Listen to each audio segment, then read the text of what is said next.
Okay, welcome everyone. I think we have some people trickling in, but maybe we'll get started in the interest of time. Thank you all for joining, and thank you to the panelists for coming today. Um, I'll just give a brief introduction to everything, and then we can get started. So this is the Limelight Research Webinar, the which is hosted by the AANS and CNS Joint Section on Tumor. The purpose of this webinar, amongst sort of the other series of webinars, is to highlight some of the research that trainees are doing in the field of neuro-oncology. And so we're very lucky today to have two sort of luminaries in the field as our host panelists, and I'll briefly introduce them, and then the floor will be theirs to introduce sort of their career trajectory and their research interests for all the trainees sort of on the call. So first we have Dr. Paul Gardner, who's a professor in the Department of Neurosurgery at NYU Langone Health. He's also the director of the Cranial Base Center and Pituitary Center of Excellence. With him as well, we also have Dr. Daniel Pravidello, who is a professor of neurosurgery at Ohio State University and the director of the minimally invasive cranial surgery program over there. And so we're very fortunate to have both of them attending, and they'll be hosting sort of the trainee talks that will come after them. So maybe we'll start with Dr. Gardner. The floor is yours. You can sort of give an overview of your career trajectory as you like. Great, thank you. Just a few brief slides, sort of interesting topic. We don't often get asked to talk about our career or career trajectory, and so I kind of had to think about this and figure out how to try to put it together in a short period. And it kind of goes back relatively far. My first love was really music. You know, I was tried to find something that truly inspired me, and music was really my first love. And I even studied music in college, but then I really found medicine, and I was fortunate to be at the University of Pittsburgh, which really even pretty early on was strongly based in evidence-based medicine. In fact, it was a new concept somewhat at the time when I was first starting medical school in the late 90s. And this really formed my foundation for research and practice. It really made sense to me that I shouldn't just base things on what I think or someone else tells me, but what really is the evidence behind something, and trying to use data driven. And, you know, within surgery, this is certainly not common, and certainly within skull base, it was not. But surgery and music kind of have a lot of fit with each other. There are a lot of different things. You know, surgery itself is a bit of a performance. You really have to be quick on your feet, have good spatial visualization. It requires more than one sense being active at one time. And skull-based surgery really is very similar to jazz. And really any surgery is very much like a band where you have multiple players working together, playing off of each other. And there's really a lot of improvisation that takes place, but it should be built on a solid foundation. And these foundations really are knowledge and your technical skills, but then you've got to have something to improvise on. And that's your basis that really allows you to be able to build. And that's kind of the fun part of surgery, is figuring out how, for this particular case, do I do something different that's better for this patient. And that can go anywhere from taking some minor changes during a particular surgery. You know, you want to have a plan for it. You can, do some embellishment where a certain surgery perhaps requires a little more finesse in one area. You can add new elements, or you can completely change it if something really requires a new approach, for example. And that concept about how to approach music, which I'd come from a classical through jazz background, really, I think, stuck with me in an intellectual fashion. University of Pittsburgh has, and I would argue, the strongest background, at least in North America, is the first skull-based center in North America, formed by Laligam Shaker, along with Chandra Sen, who I'm lucky enough to be partners with now. And these key personnel really started the specialty of skull-based surgery. So that's the genetics of where I happened to be. I happened to land. I didn't go there for skull-based surgery, but it sure caught my attention. And, Carl Snyderman has been one of my great mentors throughout my career. And he was a huge believer in collaboration. And this collaboration between different subspecialties really is what is the basis for skull-based surgery, and has been the basis, I would argue, for my career. At the same time, when I joined there, Heidong Zhou was doing endoscopic surgeries, doing the first cases. Dave Lunsford had changed neurosurgery by bringing in Gamma Knife and creating this whole concept of less invasive options. And this is when I was coming into residency and first starting my training. Then in the 2000s, I looked around and saw these guys doing some crazy stuff that I thought was really interesting. I didn't have much to lose because I was in training. This was the most interesting thing I saw going on. I didn't see myself doing purely basic science research. And so I kind of joined them. And at the same time, that's about when Danny Prevedello came along and we basically did our fellowships together. And at the same time, I was applying this idea of evidence medicine both in clinical as well as anatomy research. And Danny came in as a brilliant anatomist. He really upped the game of anatomy and the way we were studying it and learning it. And I think changed a lot of the field by through that ability. And the specialty, even now today, still sits on the edge of practice boundaries. And so if you're willing to study what you're doing, do it at the highest level possible, and push some of those boundaries, that's really, I think, when you can be a small part of changing a field, which is a very fun and exciting thing to be a part of. I really focused on more recently then on tumor behaviors, trying to understand what makes each tumor different, each tumor type different, and really also what's the impact of a particular treatment, not just on the tumor, but also on the patient themselves, constantly trying to improve what it is that we do. In the 2010s, I was lucky to lead this group of stellar surgeons, and it's only continued at the University of Pittsburgh. I've moved on to NYU Langone, where I've been lucky to join Chandra Sen and Donata Paccione and Carlos Pinheiro to really continue to try to look at these same frontiers in a different setting. And this has kind of been my career trajectory, and part of my move is just to try to reinvigorate some of those same ideas in myself and in my motivation. One last plug is to hopefully see all of you at the NASBS in 2026 in March, but we'll go over that again later. And thank you for the invitation and this opportunity to be part of this Limelight. Thank you, Dr. Gardner. That was truly inspiring, and very fitting to have Dr. Prevedello go next after that. Yeah, no, thank you so much. It's amazing how me and Paul, we have so many similarities. Can you see me there? I just see myself frozen for some reason. I don't know why. Yeah, you're good. Okay.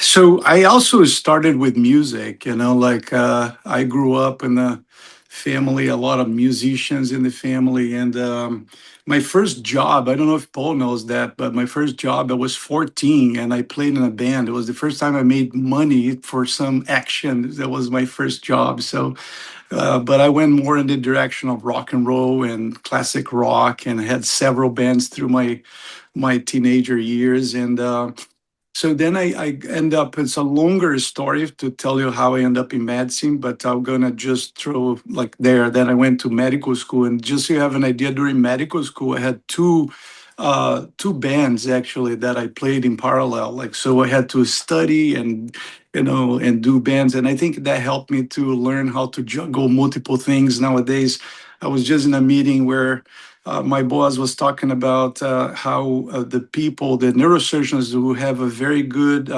career clinically, they also tend to be the ones with very good research. So it's interesting. I think that those years helped me to juggle very many things at the same time. So I grew up in Brazil. So all this happened in Brazil, and I did my medical school in Brazil, and then I did my residency in neurosurgery there as well. Um, there was some very easy pathway to inside medicine to get into neurosurgery. And I remember like yesterday when my mentor, Dr. João Cândido Araújo, he trained at Mayo Clinic actually, and he went down back to Brazil. He is Brazilian, but I trained under him with, because I really admired him a lot and his knowledge and the fact that he was a Mayo before. And he sat down with me and asked, "What do you like?" So different than Paul, I actually answered, I want is Kobe's. I really want is Kobe's, and I want to try to go to a place where I had Kobe's. That was what I developed as a passion during residency. And then so I end up then fast forwarding, like I did a fellowship at University of Virginia. So because it's a lot of about networking, and this is very important how Dr. João Cândido Araújo trained at Mayo Clinic. So Ed Loss, it was his mentor in Mayo Clinic. So he connected me with Dr. Loss, and I did my fellowship at University of Virginia in Charlottesville. And that was for a year and a half. And then after that, it's when I met Amin Kassam and ended up heading to Pittsburgh, where at that moment where Paul described he was doing his Infold fellowship when I came as a fellow, and we basically fellows at the same time. I was 1 year after him, and developed that anatomy lab. So it was very interesting because there was no anatomy lab in Pittsburgh when I got there, and Paul is accurate that I was so passionate about anatomy, and my research still these days is very focused on anatomy and clinical work for the most part.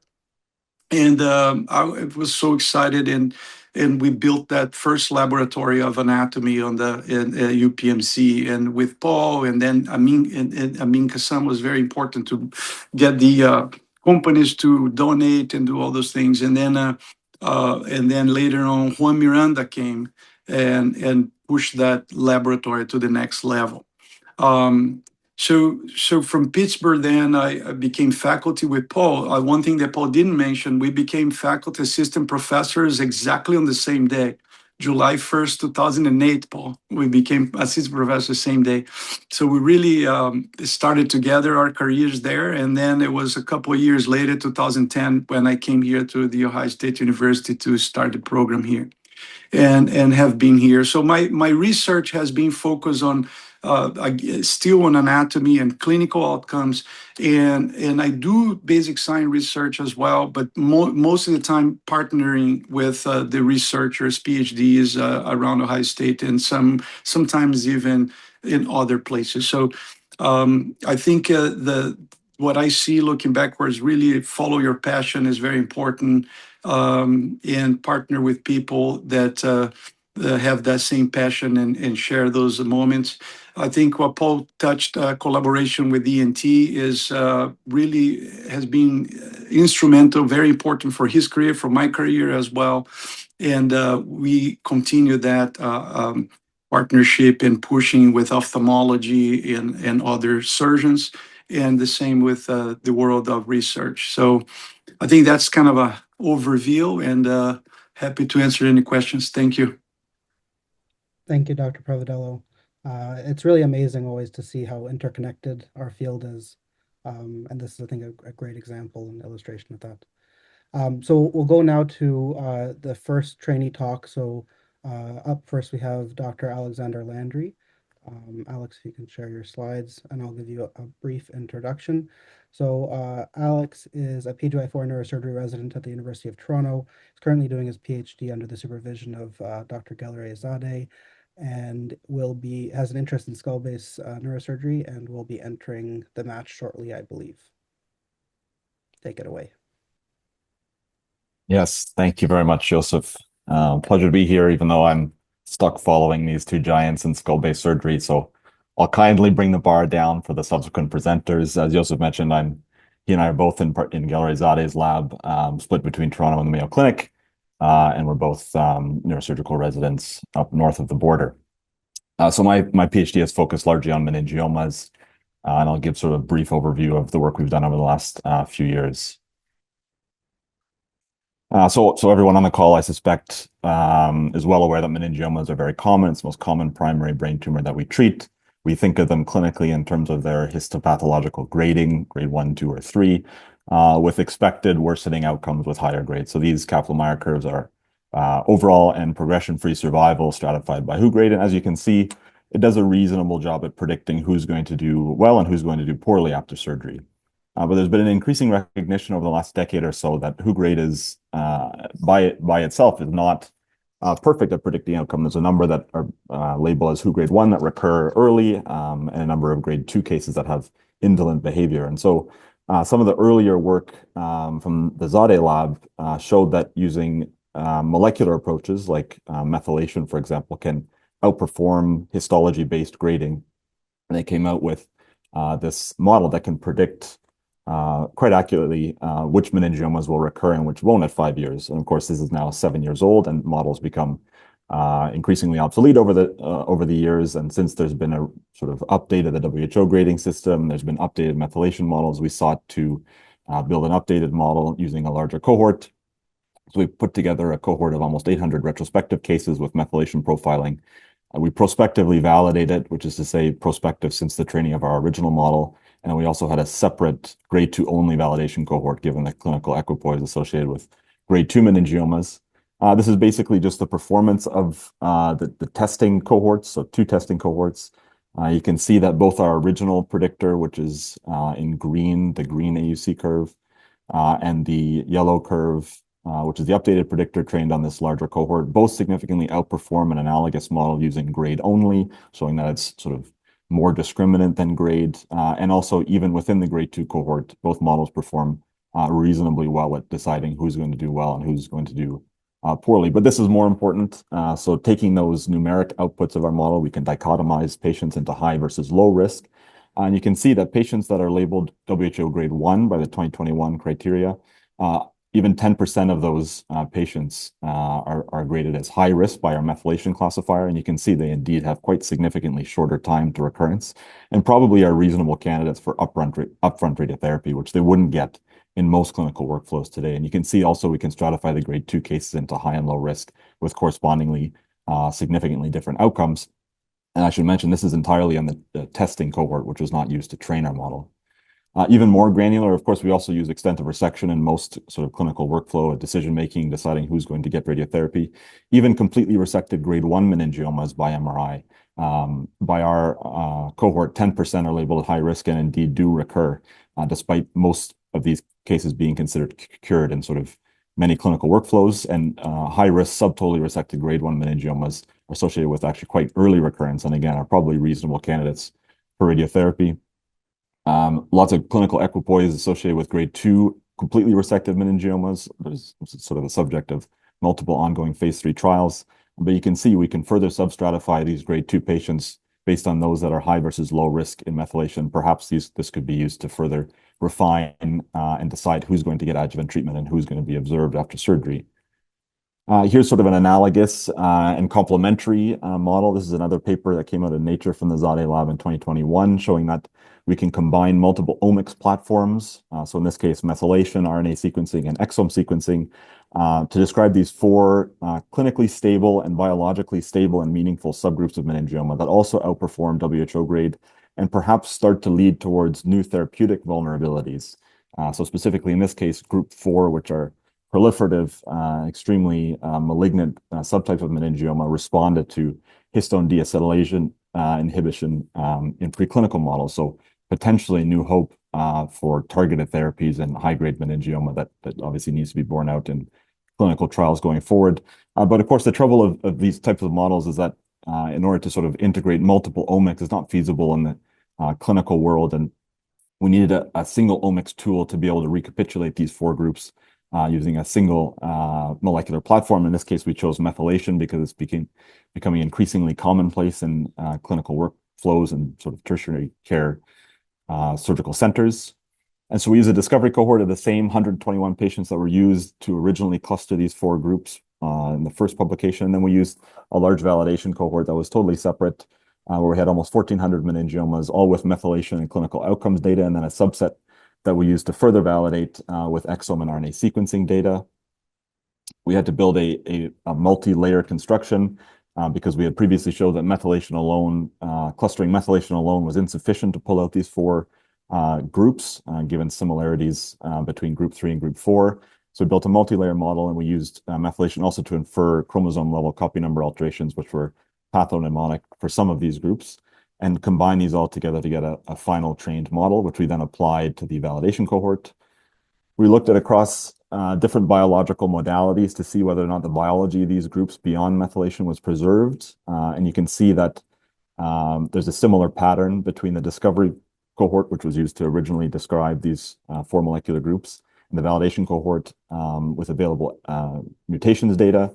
You can see that MG2 does not have NF2 mutations, whereas canonical non-NF2 driver mutations known to be affiliated with meningiomas or specific to MG2 We also looked at transcriptional profiles. So we developed RNA-based signatures on the original groups and then applied them to the inferred groups using our methylation model. And you can see, for example, that if we predict meningioma to be MG1, it's more likely to have upregulation of the MG1 corresponding RNA signature, which is to say that driver mutations seem to be preserved, RNA signatures seem to be globally preserved. And most importantly, this is the Kaplan-Meier looking at progression-free survival stratified by molecular group, so predicted molecular group on the left based on our new methylation model, and the original described groups on the right based on all three omics clustering approach. And you can see that they're very similar. So we think we came up with a pretty robust model to pull out these groups that could be used prospectively in the clinical world. And these two sort of complementary models were published similar time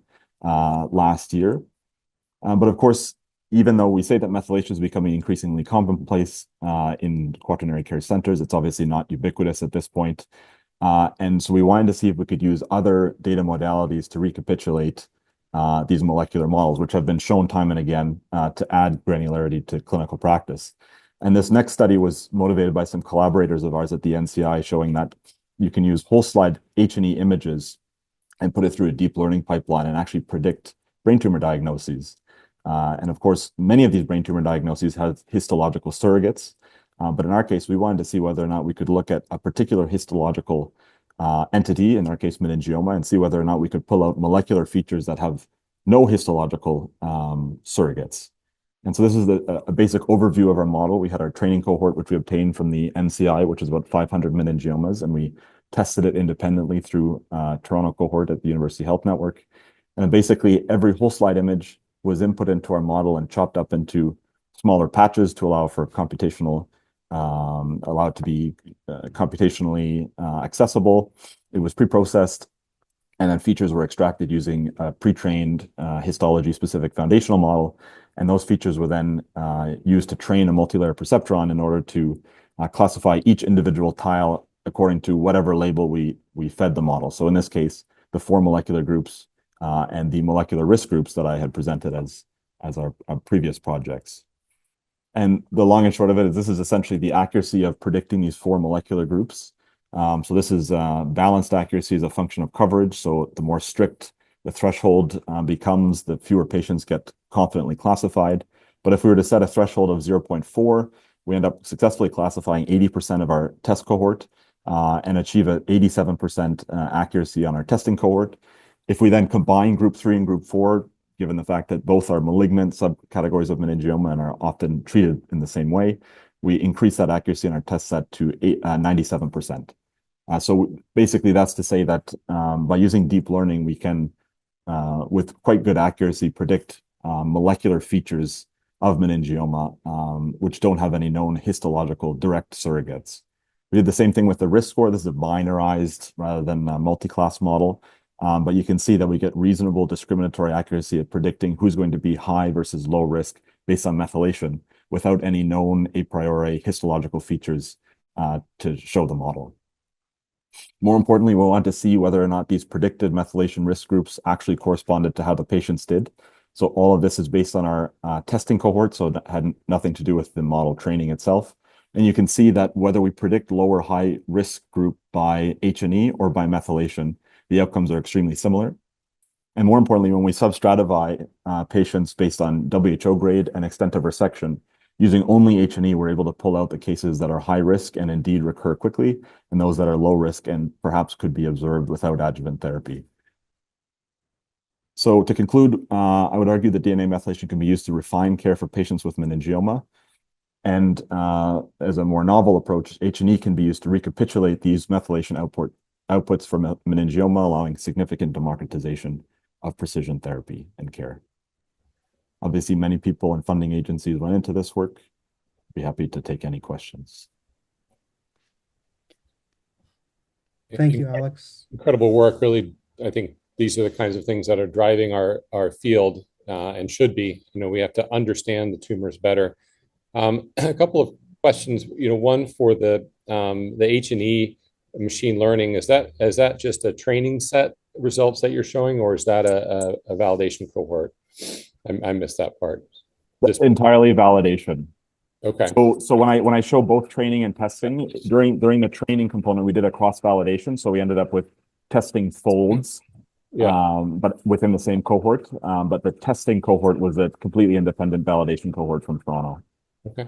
And the methylation, obviously, given that it shows a clear epigenetic phenomenon driving many of these tumors, what any sense for whether or not there are certain clinical factors that fall in are some of the most aggressive ones that have already been treated, had prior radiation? Are there any hormone driven or any clinical factors? It looks like maybe that MG2 is a hormonally driven subset when you look at it, given the lack of NF2 and TRAF7. Any sense for what the drivers are for these epigenetic changes? Yeah, I mean, so MG1, 3, and 4 seem all to have NF2 inactivations of some kind in terms of the driver event. So most sort of NF2 associated syndromic tumors tend to be these MG1, 3, or 4. And as you correctly say, MG2 is sort of this NF2 benign subgroup. So it's driven by a host of other mutations, and they tend to have sort of anatomic predilection. So the anterior skull base, for example, has more of a predilection for MG2s, whereas the convexity posterior fossa tends to have predilection for NF2 and activating mutations. Other clinical things, I mean, as a general pattern, the sort of higher risk meningiomas, MG3 and 4, tend to have a higher probability of having been radiated in the past. And it's hard to disentangle whether that's causative or reactionary, that certainly they're going to recur based on their aggressive biology. Therefore, they would have received radiation for a number of reasons, and they tend to be higher grade, so they tend to be radiated up front as well. But there's nothing beyond those differences in driver mutations. There's nothing that's sort of clear and consistent, like, for example, a history of progesterone use or something like this that seems to always route patients into one of the four groups. But there's sort of general trends that are in keeping with the literature. So, for example, the higher grade, more aggressive meningiomas tend to be male on average, but it's sort of a statistical phenomenon. But I think factors like radiation are very, very important as we look to apply this information and data. You want to, if you have a primary tumor, I think they're less likely sometimes to fall into these most malignant categories. But.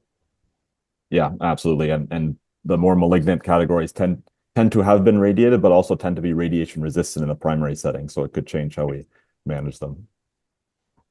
Beautiful work, Alex. Glad to see this for the second time. I was honored to watch this in Dubai when Alex presented in the World Congress. There was amazing. Quick question for you, Alex. Like, because this data is very convincing. You look at those graphics, the four types. How do you see this as the next step to become state of the art, like to become standard of care? Like for instance, we do methylation here, but I don't get like a report like, oh, this is a grade 4, so what is the next thing that needs to happen so people have the model and to utilize the model? How do you see that? Yeah, it's a very good question. In terms of, model accessibility, that's relatively an easy question because, most of these models are publicly available and can be just used as a plug and play. Part of it will be needing to have all of the research groups come together and form sort of common nomenclature, because there's been a number of models that have come out. A lot of them have a good amount of overlap between them. So having this be like what we use in upcoming clinical trials, for example, there needs to be some kind of common terms. And I think that means getting together as a research group internationally and deciding what that's going to be. I do think that the value of methylation is doing it on every patient, but obviously the challenge can become resource utilization. Like in Toronto, we don't methylate every case here. We methylate cases that have high risk features for some reason.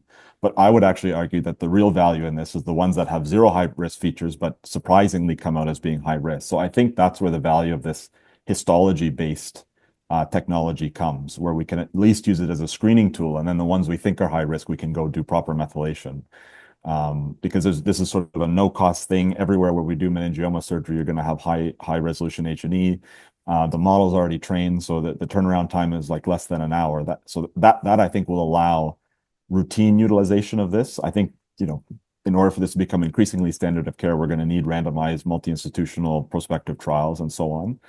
But I think being able to use this histology-based models will sort of reduce the barrier to this. And then we can pick out a subset of cases that we need, methylation, which is sort of the ground truth. Even if that H&E machine learning could give you an idea intraoperatively of what your chance of having a more aggressive tumor, that could change what you do in that particular case, for some challenging cases. Yeah, Yeah, that's it's true. great point. Yeah. Definitely the future. Great work. Hopefully the very near future. Yes. So do I. Thank you. Wonderful. Thank you, Alex, for a great talk. In the interest of time, we have a couple more questions in the Q&A from the audience, but in the interest of time, we have to move to the next one, and maybe we can address those at the end or offline. So our next presenter is Dr. Georgos Mikolopoulos, who is a PGY3 neurosurgery resident at the Mayo Clinic in Rochester, and has a clinical interest in vascular and skull-based neurosurgery. So if you can go ahead and share your slides.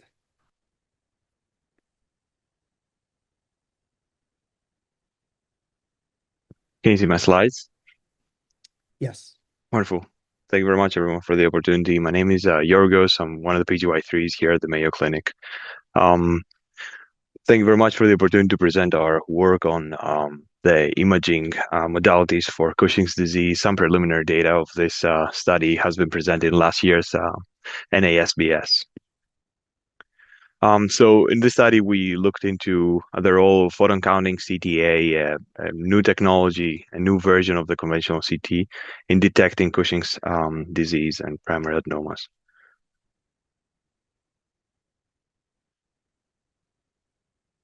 So a little bit of background on Cushing's disease, quite a rare entity, 22 cases per million of the general population, yet likely relatively underdiagnosed. Implications of it, quite a spectrum of symptoms for these patients. Osteoporosis and diabetes mellitus are two of the important ones. Often underappreciated are the cognitive dysfunction, the mood disturbances, and the psychosis that is prevalent up to 50% of these patients. And then in more long-term evaluation of the trajectory of these people, a threefold increase in death hazard, mainly due to suicide and cardiovascular diseases. Surgical outcomes are significantly dependent on whether an adenoma is identified intraoperatively, with the cases where the adenoma can be identified and resected totally, achieving remissions up to 89%. Especially for microadenomas, and in cases where the adenomas are not really identified, options include hemihypophysectomy or subtotal gland resection, and remission rates are significantly lower than that, 50 to 60%, according to most of the literature. The main tool for us to be able to target the adenoma with our surgery is the MRI, and 30 to 40% of cases, the MRI is not useful in identifying any potential lesion in the preoperative planning. The technology that we looked into this in this study is the photon counting CT. Mayo Clinic was the first center where it was applied, and as part of its FDA approval, and that's how we had access to the technology. It was first FDA approved in 2021. The difference between the conventional CT and the photon counting CT is the scintillation. Scintillation is a basic step of the conventional CT, where the photon that crosses through the tissue of interest lands on a scintillator and creates multiple photons that are eventually absorbed at the light sensor. On the other hand, the photon counting CT has a sensor that detects every single photon and therefore increases significantly the quality and the spatial and temporal resolution of the imaging. In this study, we enrolled 33 now patients with Cushing's disease, confirmed by endocrine workup. The demographics of the cohort are pretty standard. Female predominance, with a lot of the patients having central obesity, hypertension, diabetes mellitus, and osteoporosis. The protocol we use for MRI is our standard clinical protocol with 4 dynamic runs spaced out 20 seconds each with 0.75 millimeter cuts, and the standard series for those. And the photon counting CT protocol included 4 dynamic rounds again, spaced out every 20 seconds each again, with 0.2 millimeter cuts as part of the preoperative planning. This was replacing our standard CTA for visualization of the carotids in the preoperative planning. The adenoma localization was based on MRI and photon counting CT per radiology reports, and the true adenoma location was confirmed with intraoperative visualization and pathology in 30 cases, and with intraoperative visualization and biochemical remission in 3 cases that we didn't have tissue. Some accuracy metrics from this study. 27% was the MR negative rate in this study, which is maybe a little bit lower than the rest of the literature. No, more important question is what was the rate of identified lesions that were truly adenomas? And in the case of the photon counting CTA, that was 31 out of 36. The patients enrolled were 33, and in 3 cases, the photon counting CTA yielded 3 extra adenomas that were not really there when we searched around there. In the MRI, the same rate was 71.4%. But more importantly, the question is really how many of the adenomas were missed by each modality. And in the case of the photon counting CTA, only 2 of the 33 adenomas were missed, while the respective number was 13 for the MRI, for a difference of 6.1 versus 39.4%. This figure shows the accuracy of the 2 modalities, and one can see that the MRI eventually accurately identified 60.6% of the Cushing's adenomas, while the photon counting CT did so in 93.9% of cases. Importantly, with the red color, one can see that in 18.2% of cases, the MRI misleaded as to where the adenoma was, meaning that an originally identified lesion was not really there when we searched intraoperatively, and it was in a different spot that was confirmed with the CTA. Surgical outcomes for this cohort included 91% remission rate, 73% of which within the first couple of days. And the long-term remission was 88% without any case of panhypopituitarism, and only 1 case where euthyroxine was supplemented. Interpretation of these data. Among 6 of the cases of imaging discordance, photon counting CTA, among 6 cases where the photon counting CTA and the MRI disagreed as to where the lesion was, the photon counting CTA was correct in all of those. 33% of the lesions were identified on imaging solely due to the photon counting CTA, while there were no cases that photon counting CTA was not useful, but MRI was. 2 cases were missed by the photon counting CTA. The first case was a 61-year-old female with Cushing's disease confirmed by IPSS, and it was and the MRI and the photon counting CTA were both negative. No lesion was identified on exploration, and we performed subtotal gland resection with no pathology identified in the tissue that was obtained, and no remission eventually. In the second case, the patient had a history of IIH and empty cell syndrome with very difficult visualization of the gland in both MRI and photon counting CTA. Both modalities did not yield any high confidence evidence of a lesion. Photon counting CTA pointed towards the right side, which was explored and was not found to have a tumor. No pathology and no remission for this case either.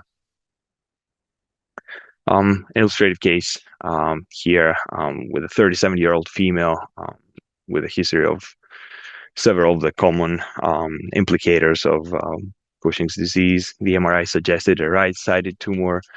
It was not really very clear, and it was more so because of the bulkiness of the right side of the gland.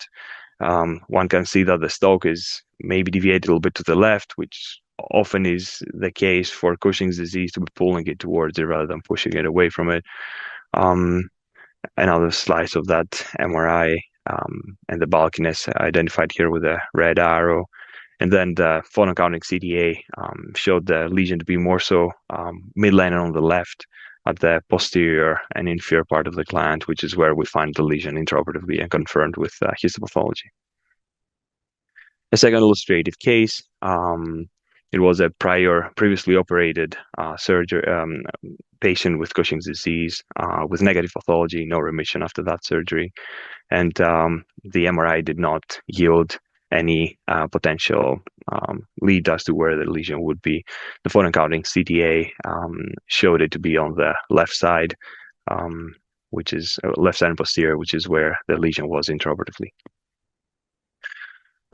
What ways have these findings changed our practice here? At this point, we obtained routine photon counting CTAs for all Cushing's disease that the MRI is negative or is not clear as to, it does not yield high confidence as to where the lesion is. We have decreased significantly our subtotal gland resection rates. Before the application of the photon counting CTA, we were performing subtotal gland resection in all of our MR negative cases, which were approximately 30%, plus some 15% of cases where the MRI had yielded a lesion that was not identified intraoperatively. And then we're not really replacing at this point in our practice Cushing's of managing Cushing's disease, the MRI with a photon counting CTA, but there are instances where an outside MRI that is lower quality did not yield any adenoma, and the patient is planning to undergo surgery here. In these cases, we would not really repeat an MRI in our hospital. We would instead get the photon counting CTA and rely solely on that for the localization. So main take-home message is the photon counting CTA is a useful tool in localizing Cushing's disease, and this is more so in cases where the MRI is either negative or does not yield significant confidence as to where the lesion is. And of course, this is not a study. This is not the study designed to show that we can replace the MRI with photon counting CTA. A blinded protocol will be needed for that.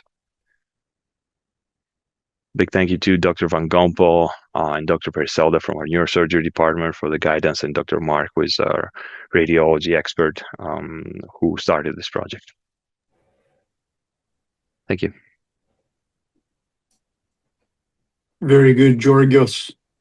I have a quick question for you. I saw this presentation Van Gompel presented. I think it was CNS. It was very, very nice. It was the first time I saw it. I actually checked here. We have that photon counting CTA, so haven't started using yet. So quick question, in terms of the CTA component, because the images you showed, they show colorful and doesn't seem high definition. It looks like a little off. So you also have a component of the study that is typical CTA where you can rely finding the carotid arteries, and so you don't need to do two tests. It's like just a photon counting CTA, don't need another CTA. Right. So these are windowed for soft tissue, and that's why not much of the bone or the carotids really make sense. But we can window them differently in a way that you can see better the vessels. Maybe I have one open here. Maybe I can pull up. The third picture you see here with the blue arrow kind of shows as best windowed for the soft tissue, and then the picture on the right is practically the same black and white scale converted to color just for better visualization.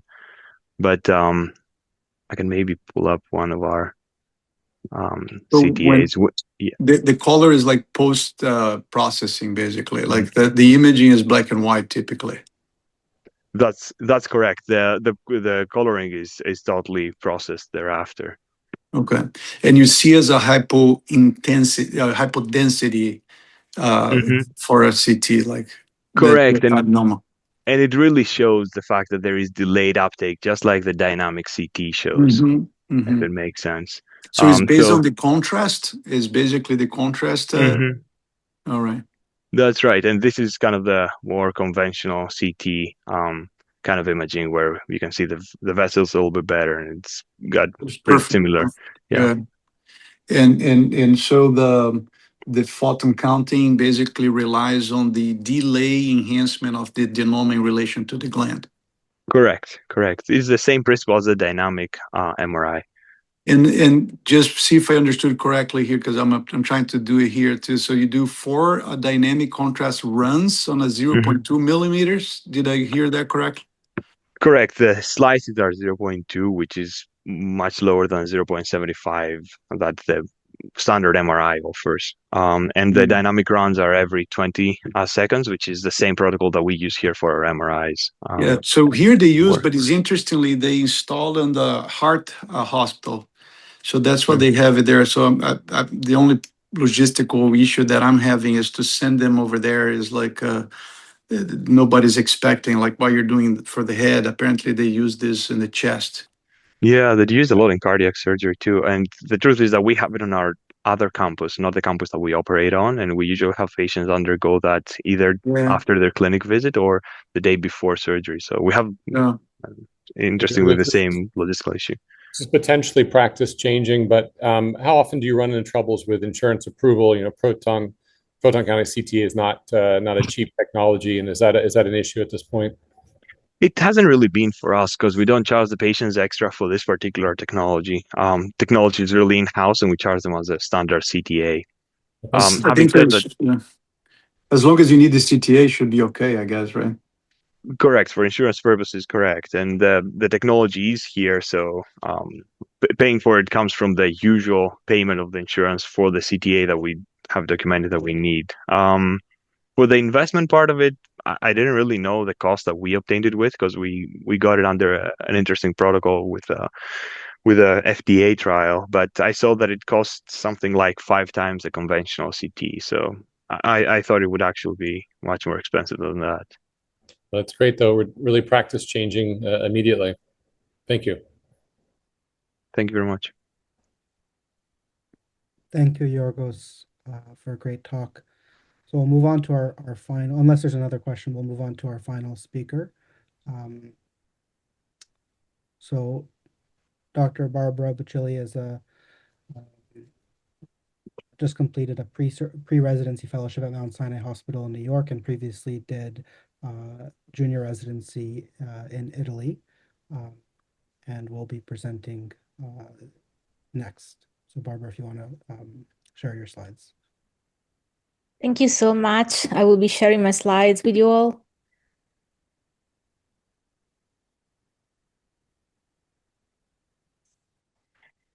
Today I will be talking about the impact of chemotherapy, radiation therapy, and surgery on the psychosocial outcomes in patients with brain tumors.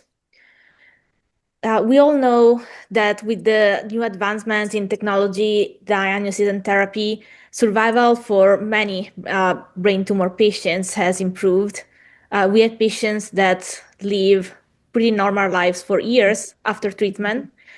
And when we look at research, what we usually measure is the overall survival, the progression-free survival. We look at neurologic deficits, but there are other things that impact these patients' quality of lives very heavily. That's the case of the psychological, cognitive, and social outcomes that these patients often have to face. So we were looking at this knowledge gap, especially in mental health, in cognition, in social stability, and also in substance use disorders in these patients. To evaluate the incidence of these outcomes, we looked at patients with chemotherapy, radiation therapy, and surgery history separately, and we compared them with matched cohorts that did not receive that specific treatment. This is a retrospective study, a cohort study that has been done with the Trinitex Global Collaborative Network. So we have been using EHR data for over 140 healthcare organizations worldwide. We selected adult patients with primary or secondary malignant brain tumors and established a follow-up at 5 years. We built 3 cohorts and we used them for 3 separate analyses. So patients who underwent chemotherapy versus patients who did not undergo chemotherapy. And then we did the same for radiation therapy and for surgery. Our control groups had brain tumors and did not receive the treatment of interest for that specific analysis. That means that in the chemotherapy versus no chemotherapy group, our controls did not receive chemotherapy, but they might have received radiation therapy or surgery. So we performed one-on-one propensity score matching for each analysis, and we matched for age, gender, race, tumor type as much as possible, and comorbidities. And our outcomes were assessed starting at 1 day and up to 5 years post the index event. The index event was established as the treatment or for patients who did not receive a specific treatment as the diagnosis of the malignant brain tumor. Our main outcomes were depression, anxiety, PTSD, memory and cognitive deficits, also specifically attention and executive dysfunctions, behavioral disorders. Secondary outcomes were substance use disorders and markers of social adversity, like unemployment, housing instability, poverty, social exclusion, and suicidal ideation. Here you see an example of our matching. This is for the chemotherapy versus no chemotherapy groups. On the right, you see the characteristics before matching, and you can also see the size of our cohorts. We had over 400,000 patients and over 100,000 of them in the chemotherapy branch. After matching, both cohorts had over 100,000 patients. We matched for clinical characteristics like epilepsy or hypopituitarism that could affect our outcomes, but also for social determinants like a history of child abuse and a personal history of chemotherapy, radiation therapy, and surgery prior to the treatment of interest. So for the chemotherapy group, we can see there were pretty big differences in depression rates, like 17.6 versus 9%, and anxiety, 20.6 versus 10.1%. Not a big difference in PTSD, but all these results were statistically significant. And we also saw higher rates of substance use, sleep disorders, and poverty and unemployment. Here you can see specifically our single results that were statistically significant. It's also a pretty big difference for nicotine dependence specifically in this group. If we look at the radiation therapy group, we still have increased risk of depression and anxiety, a lot of cognitive deficits, and executive dysfunction. For the strongest association, beyond that, we have still nicotine dependence, and in particular, legal drug use. So not illegal drugs like heroin, but mostly legal drugs like prescription drugs like oxycodone. And they also have higher rates of sleep disorders. We can see that in the radiation therapy results, the difference were smaller on average compared to the chemotherapy, but there were still pretty big difference in both, for example, depression and anxiety, 18.8 versus 11.9, and 21.7 versus 13.1. And the gap in nicotine dependence is still pretty high. There were no differences in PTSD, suicidal ideation, and homelessness for this group. For surgery, here we saw the smaller differences, but still plenty of significant results. Depression and anxiety still lead, but we also had cognitive deficits, memory impairment, and executive dysfunctions. And in all these groups, the difference were observed up to 5 years. For specific results here, we can see that depression was 19.4 versus 13%, and anxiety 22.1 versus 15.1%. In this group, the nicotine dependence was still significant, but just 11 versus 9%. So overall, you can see we have a heat map of how the three treatments perform in terms of psychological and social outcomes. And all three treatments were associated with higher rates of depression and anxiety, most of all, increased cognitive impairment, and greater behavioral and social morbidity. All these results were, as I say, statistically significant. All these results can be clinically meaningful, and the different cohorts perform differently. So the keys for surgery, we saw, except for depression and anxiety, we saw the strongest effect in cognitive and executive function, and for radiation in cognitive, behavioral, and substance use. For chemotherapy, broad psychosocial and social instability effects were seen. So there is no single safe modality from a psychosocial standpoint for these patients. And obviously this has clinical implications. These psychosocial complications are very common. They are unpredictable, but if we look at pediatric literature, we can see that they're actually pretty predictable in that population. So we believe that if we look more into it for adults, we can get like better outcomes for these patients. And most importantly, these complications are often long-lasting.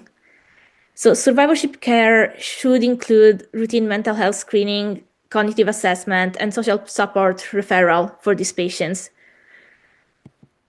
Obviously, this study has a lot of limitations, not just because of the retrospective design, but because Trinitex relies on diagnostic coding and CTP coding, meaning that it relies on what we put in the systems at the different institution. We can lose outcomes and characteristics for our patients if they get treated at institutions that are not part of the Trinitex network. And there is residual confounding that can be there despite matching, especially since the downside of having these big cohorts of over like 400,000 patients is that we cannot match for as many variables as we could for smaller cohorts. And the main limitations, in my opinion, is the lack of patient-reported outcomes that for these kind of outcomes are becoming more and more popular, and for a reason, because they give us the best idea of what's the perception of our patients and family members on these outcomes. So in conclusion, brain tumors and their treatments are associated with significant psychological, cognitive, and social burdens, and survivorship outcomes can vary based on modality.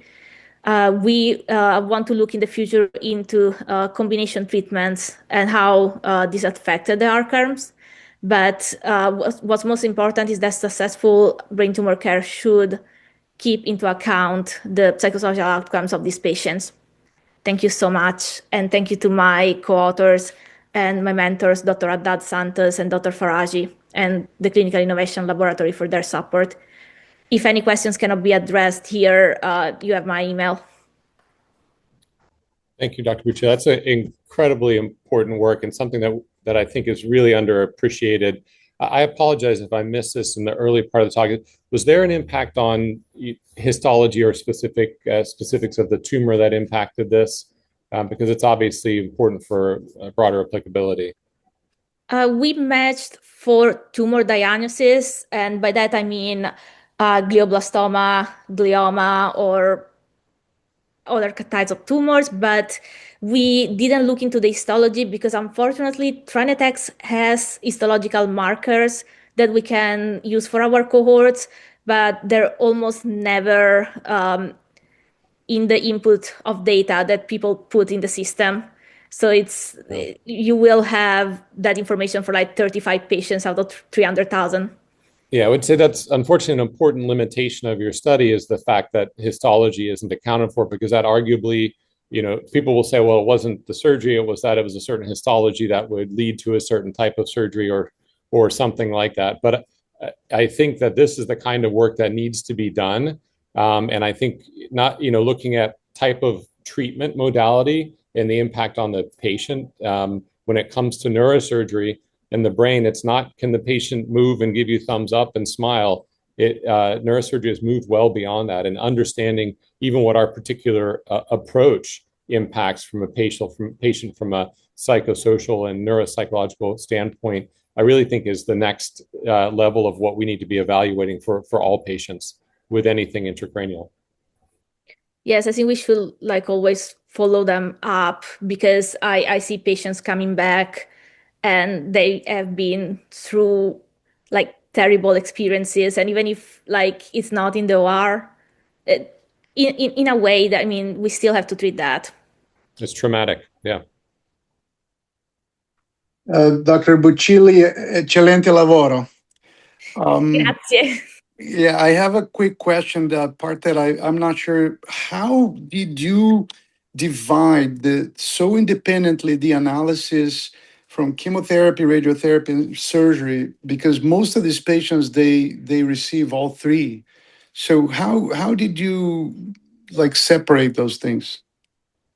Yeah, basically it's hard to separate it in a way, and you inevitably lose some patients if you don't have like combination therapy cohorts. But what we tried to do was basically to only exclude that single treatment in the cohort for the time of follow-up. So those patients didn't have, for example, they didn't have chemotherapy for the next 5 years. And obviously that brought down our cohort numbers from millions, like 1 million of patients, or like Mm, 500,000 patients to like 100,000, 180,000. That's mhm. why I want to look into combination therapy next, but I still wanted to see if there was a direction to go with this. All right. Okay, wonderful. Thank you, Dr. Petrillo, for an amazing presentation, and thank you to all the panelists and speakers. The discussion was quite rich, and it's just a time constraint that we can't keep talking about these three very interesting presentations. Thank you to Dr. Pravedel and Dr. Gardner for your time and engagement. It's super helpful and really a treat to have you come and join us. And thank you to the tumor section for hosting this, and as well the residents that are part of the organizing committee of the tumor section, including Dr. Amal Lesha and Dr. Lily Kim, who helped to organize this event as well. This concludes this session. We had them roughly once every 4 months, so stay tuned. I'm sure we'll have another one coming up. And if there's any additional questions, we can take them offline. Perhaps the people put their emails and whatnot so that any additional questions can be addressed then. Thank you. Keep up the great work. Great job. Yeah, excellent. All of you.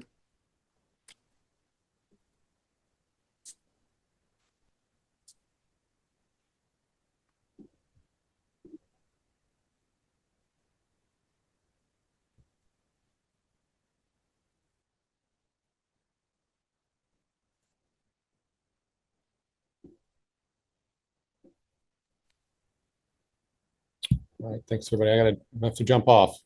Of course, no, thank you. I think Tim will close the webinar in a moment, but yeah, no, this is it. Thank you so much. Great. Thank you, everyone.